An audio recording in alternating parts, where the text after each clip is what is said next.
শুধু লাল কার্ড আর হলুদ কার্ড নয়, এবার ফুটবল মাঠে দেখা মিলছে পার্পল ও ব্লু কার্ডও। ইতোমধ্যেই ব্যবহার শুরু হয়েছে এই কার্ডের। শীঘ্রই সিনিয়রদের ফুটবলেও থাকবে এই কার্ড। এমনকি আগামী 26 ফিফা ওয়ার্ল্ড কাপেও দেখা মিলতে পারে এই কার্ড দুটির। কিন্তু কি কাজে এই কার্ড দুটির, কখন ব্যবহার হবে, এগুলো প্রশ্নের উত্তর জানুন প্রতিবেদনে। ফুটবলে ভিএআর এর কারণে সিদ্ধান্ত নিতে সময় ক্ষেপণ, বিভ্রান্তি এবং খেলার ছন্দ নষ্ট হওয়া নিয়ে দীর্ঘদিন ধরেই বিতর্ক চলছে। এবার সেই সমস্যা সমাধানে ফিফা পরীক্ষামূলকভাবে চালু করেছে নতুন প্রযুক্তি, ফুটবল ভিডিও সাপোর্ট, যা টেনিসের চ্যালেঞ্জ সিস্টেমের মতো কাজ করবে।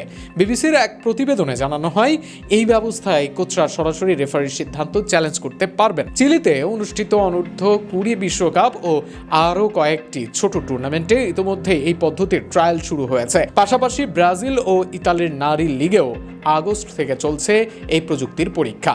নতুন এই ব্যবস্থার প্রতিটি দলের কোচ ম্যাচ শুরুর সময় পাবেন দুটি বিশেষ কার্ড, একটি পার্পল, অন্যটি ব্লু। কোচ চাইলে রেফারির সিদ্ধান্তের পুনর্মূল্যায়ন বা রিভিউর আবেদন করতে পারবেন সর্বোচ্চ 2 বার। যদি রিভিউর পর রেফারির সিদ্ধান্ত পরিবর্তিত হয়, তাহলে কার্ডটি পুনরায় ব্যবহারযোগ্য থাকবে। তবে সিদ্ধান্ত অপরিবর্তিত থাকলে সেই কার্ড আর ব্যবহার করা যাবে না। কোচ আঙ্গুল ঘুরিয়ে বৃত্তাকার ইশারা দেওয়ার পর কার্ড হস্তান্তরের মাধ্যমে আনুষ্ঠানিকভাবে রিভিউ প্রক্রিয়া শুরু হবে।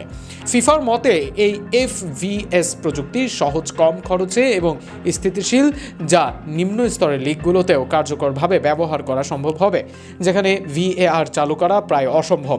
ইতালির সিরি সি বা স্পেনের প্রিমেরা ফেডারাসিওনের মতো লিগগুলো এ থেকে উপকৃত হতে পারে। প্রিমিয়ার লিগের সাবেক রেফারি গ্রাহাম স্কট বলেছেন, মাঠের বাইরে থেকে সিদ্ধান্ত নিয়ন্ত্রণ করা মোটেও আনন্দের নয়।